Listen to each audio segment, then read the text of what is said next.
મારા ભાઈ કાલથી હલવાનો ચાલુ થાય છે. તો તું અપવાસ કરવાનો છે? ના, મારા વાલી તો મારા માટે અપવાસ કરવાની છે. તારા વાલી કરવાની છે અપવાસ? મારા વાલીનું પૂછે. ભરીનો અપવાસ કરવાનો છે, તને નહીં ખબર? તારી કા ગર્લફ્રેન્ડ છે? તો જખ મારાવા પૂછે છે. હા કે તારી કા ગર્લફ્રેન્ડ છે? તો પછી દુખતી નસ પર હાથ મૂક્યા કરે.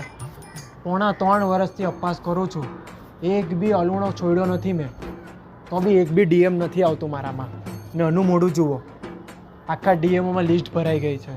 મારા ભાઈ પોણા 3 વર્ષ નહીં કરવાના, 5 વર્ષ કરવાના અપવાસ. મારા વાલીએ મારા માટે 5 વર્ષ અપવાસ કરેલા. હે? તારે તો મારા જેવો હેન્ડસમ છોકરો મળ્યો. હેન્ડસમ? પણ એ સાચી વાત છે. અને મળી ગઈ તો મને કેમ નહીં મળે? હું તો આના કરતાં બી હેન્ડસમ છું, તો મને કેમ નહીં મળતી? આ તો ગુનો છે. પોણા 3 વર્ષ મેં બી અપવાસ કર્યા અને તો એક બી નહીં કર્યો. હસ નહીં, કઈ કે એમને તો વાત સાંભળે તારી.